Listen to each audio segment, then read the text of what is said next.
తాకట్లో ఉన్న మీ బంగారాన్ని విడిపించి ఆ రోజు ఆన్లైన్ రేటుకి కొంటాం. Sharma gold company.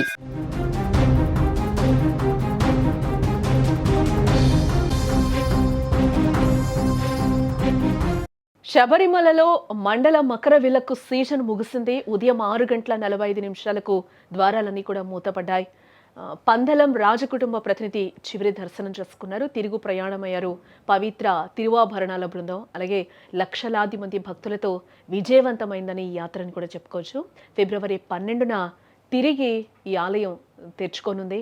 కేరళలోని శబరిమల శ్రీ అయ్యప్ప స్వామి ఆలయంలో 2 నెలలకు పైగా కొనసాగిన మండల మకర విళక్కు తీర్థయాత్ర సీజన్ మంగళవారం ఉదయం ముగిసింది.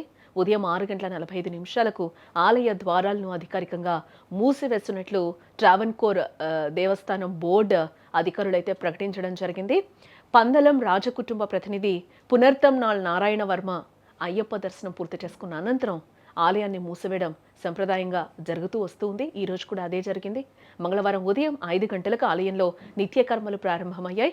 సంప్రదాయం ప్రకారం తూర్పు మండలంలో గణపతి హోమం నిర్వహించారు. అనంతరం పవిత్ర త్రివాభరణం తిరుగు ప్రయాణం ప్రారంభమైంది. 30 మంది సభ్యులతో కూడిన బృందం పెరియస్వామి మరుతువణ శివంకుట్టి నేతృత్వంలో పవిత్ర ఆభరణాలను అదే మార్గంలో పందలం శ్రీంబిక్కల్ ప్యాలెస్కు తీసుకెళ్తుంది. ఈ బృందం జనవరి 23న పందలం చేరుకుంటుందని టీడీపీ అధికారులు కూడా చెప్తూ ఉన్నారు. అలాగే ఆలయంలో ప్రధాన పూజారి ఈడి ప్రసాద్ నంబూతిరి స్వామి అయ్యప్ప విగ్రహానికి విభూతి అభిషేకం నిర్వహించారు.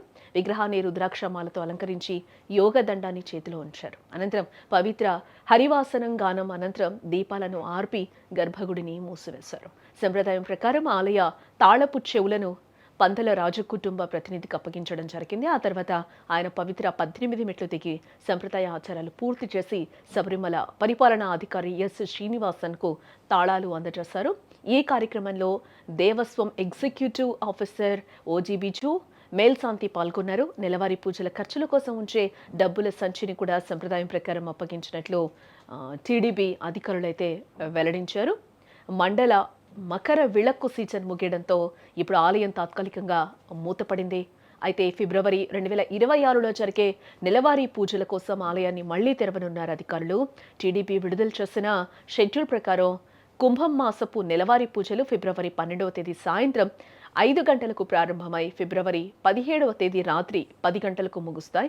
ఈ సమయంలో కూడా భక్తులు స్వామిని దర్శించుకునే వెసులుబాటు ఉంటుందని కూడా అధికారులు చెప్తూ ఉన్నారు. దర్శన టోకెన్స్ అలాగే ఆన్లైన్ బుకింగ్ భద్రతా ఏర్పాట్లు గతంలో మాదిరిగానే కొనసాగుతాయని కూడా అధికారులు చెప్తూ ఉన్నారు.